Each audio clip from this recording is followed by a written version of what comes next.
میں یہ سمجھ نہیں پایا کہ اگر یہی دل اور زبان سب سے اچھے اعضاء ہیں تو یہ کیسے ہو سکتا ہے کہ یہی سب سے برے بھی ہوں۔ دوستوں، ہمارے چینل میں خوش آمدید۔ آپ نے لقمان حکیم کا نام تو ضرور سنا ہوگا۔ جب بھی کوئی نصیحت کرتا ہے یا نصیحت پر کوئی بھی بات ہوتی ہے تو ذہن میں کہیں نہ کہیں لقمان حکیم کا نام اور ان کے اپنے بیٹے کو کی گئی نصیحتوں کا ذکر ضرور آتا ہے۔ دوستو، لقمان حکیم تاریخ کی ان شخصیات میں سے ایک ہیں جن کی نصیحتیں آج بھی مشعل راہ ہیں، اور آج بھی لوگ ان کی نصیحتوں کو بڑے غور سے سنتے ہیں۔ ان کی زندگی کے واقعات میں حکمت کے انمول موتی چھپے ہوتے ہیں جو ہمیں زندگی کی مختلف پہلوؤں پر غور و فکر کی دعوت دیتے ہیں۔ کہا جاتا ہے کہ لقمان حکیم اپنے زمانے میں ایک غلام تھے، لیکن ان کی حکمت اور دانائی نے انہیں ایک منفرد مقام عطا کیا۔ ایک دن ان کے مالک نے ان کی حکمت کو آزمانے کا ارادہ کیا۔ اس نے لقمان حکیم کو ایک جانور ذبح کرنے کا حکم دیا اور کہا، اس جانور کے سب سے اچھے 2 حصے نکال کر میرے پاس لے آؤ۔ لقمان حکیم نے جانور ذبح کیا اور اس کا دل اور زبان نکال کر اپنے مالک کے سامنے پیش کیا۔ مالک نے حیرت سے پوچھا، تم نے دل اور زبان کیوں منتخب کیے؟ لقمان حکیم نے جواب دیا، دل اور زبان ہی سب سے بہترین اعضاء ہیں۔ اگر دل نیک ہو اور زبان سچ بولنے والی ہو تو انسان بہترین ہوتا ہے۔ مالک نے ان کی حکمت سے متاثر ہو کر ایک اور آزمائش کا فیصلہ کیا۔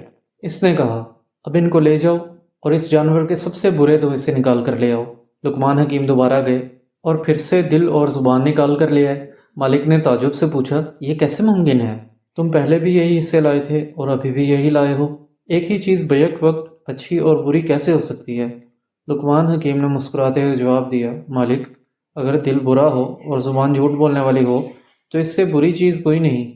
خراب دل حسد، بغض اور نفرت سے بھرا ہوتا ہے، اور جھوٹی زبان فساد، نفرت اور دشمنی کا باعث بنتی ہے۔ یہی انسان کی تباہی کی سب سے بڑی وجوہات ہیں۔ دوستو، دل اور زبان انسان کی شخصیت کا آئینہ ہے۔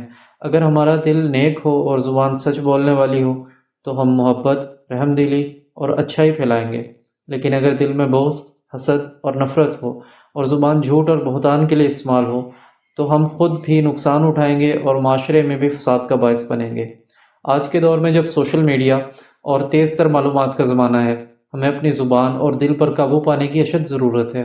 جھوٹی خبریں، نفرت انگیز بیانات اور دوسروں کی کردار کشی عام ہو چکی ہے، جو معاشرتی بگاڑ کا سبب بنتی ہے۔ اگر ہم لقمان حکیم کی نصیحت پر عمل کریں اور اپنے دل کو نیکی سے بھر کر زبان کو سچائی کے لیے استعمال کریں تو ہم ایک بہتر معاشرہ تشکیل دے سکتے ہیں۔